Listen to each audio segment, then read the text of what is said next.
السلام عليكم ورحمة الله وبركاته. ازيكم حبايبي؟ عاملين ايه؟ رب تكونوا بخير. هنعمل مع بعض النهاردة الطعمية بتاعتنا الجميلة ونفرزها عشان خاطر رمضان، وكل سنة وانتم طيبين. جبت معايا نص كيلو من الفول البلدي اهو، ومعايا الشبت والكزبرة والكرات والبقدونس وثلاث اربع فصوص توم، والكبة بتاعتنا النهاردة كده اهي عشان هتشتغل معانا النهاردة. هخرط الخضار بتاعنا ده بس كده.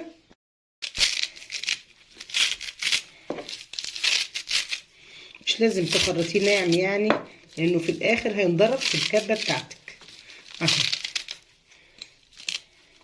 طبعا انت لو ما عندكيش كبه جنب منك حد بتاع طعميه انت تعرفيه، ممكن توضبي الطعميه العجينه بتاعتك، يعني الحاجه بتاعتنا دي كده، ونوديها ايه للراجل يعملها لنا يعني.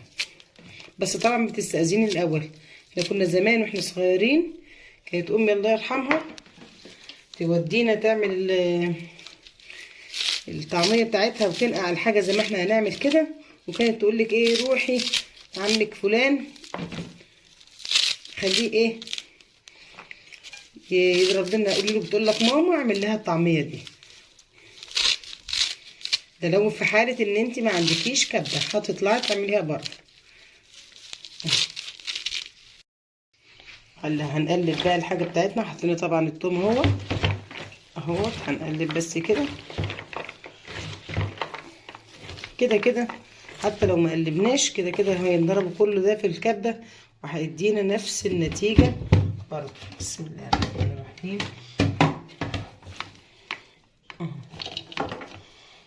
بس طبعا الكبه ناخدها ايه حبه حبه كده اهو. بسم الله الرحمن الرحيم. حبايب قلبي، طبعا انا كنت هنسى البصل لانه كان بعيد بس عن ايديا. لازم طبعا البصل معانا. هنحط بس ايه، بصلتين اتنين كبار كده حلوين الكبه بتاعتنا كده. بسم الله الرحمن الرحيم. بصوا بقى يا حبايبي، ضربناها اهوت الطعميه بتاعتنا، ضربناها ضرب مبرحا لحد ما قالت اغيثوني. المهم في ناس بتشيلها كده في الفريزر بحالها كده، ولما بتطلعها بتحط بقى ايه البهارات بتاعتها عليها. انما انا ممكن وانا ابقى مثلا مش موجوده، ابقى في الشغل، ابقى هنا الولاد تحب تطلع ان هي تعمل الطعميه، تعمل طعميه، فلازم تبقى جاهزه معاهم. هنحط ايه بقى؟ نحط هنا حبه ملح، حبه كزبره، حبه كمون، حبه كربونات، عشان الكربونات دي عشان خاطر ان هي تخليها منفوشه. هنقلبها كده مع بعض كده اهو. بسم الله الرحمن الرحيم. بسم الله الرحمن الرحيم. بصوا الكميه بقت قد ايه، بصوا الكميه بقت قد ايه. دلوقتي تروحي تجيبي الطعميه قد كده اهو، زغنططه قد كده اهو، ب3 جنيه، ب3 جنيه وصغننه. انما دي طعميه وزي الفل، ولا محطوط عليها ايه، ولا مغشوشه. طبعا انتوا عارفين الكلام اللي هما بيعملوه في الطعميه اهو. عندك طعميتك في بيتك تطلعي وقت ما انت عايزه، في اي وقت.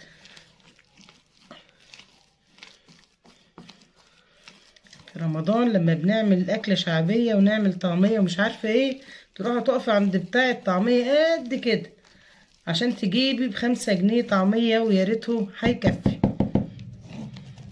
احنا جبنا مع بعض ايه، دي كيسة اهي. بسم الله الرحمن الرحيم. نحط كده، حاملة كل كيسة على قد احتياجي انا. في كل مرة بنطلع فيها بنحب فيها يعني ان احنا نعمل ايه فيها طعمية اهو. بسم الله الرحمن الرحيم. بسم الله الرحمن الرحيم. عايزين بس نطلع الهواء خالص منها. نجيب الكيسة كده تفتحيها الفتحة دي كده بنفس الطريقة زي أول مرة. حبايب قلبي، أنا كيست الطعمية بتاعتنا اهو. بس عايزة أقولك بقى على معلومة. ممكن لما تطلعي الكيس الطعمية ده، الكيس ده من الفريزر، تقومي طبعا بعد ما يفك تقعدي تربي فيه كويس جدا بالمعلقه، تدخلي فيه الهواء. وبعد كده لو انت عايزه تقليه زي ما هو براحتك، عايزه تحطي عليه بيضه براحتك، بس ضروري تقلبي التقليبه دي عشان خاطر تدخلي فيه هواء، عشان خاطر برضو الطعميايه ما تبقاش مكتومه. طبعا احنا حاطين الكربونات دوت عشان خاطر ان هو برضو يخليها منفوشه، ما تبقاش برضو مكتومه، بس ده ما يمنعش من التقليبه اللي انا قلت لك عليها دي. لايك وشير بقى للقناه بتاعتنا، وفعلوا الجرس عشان يوصلكم مننا كل جديد. والسلام عليكم ورحمه الله وبركاته.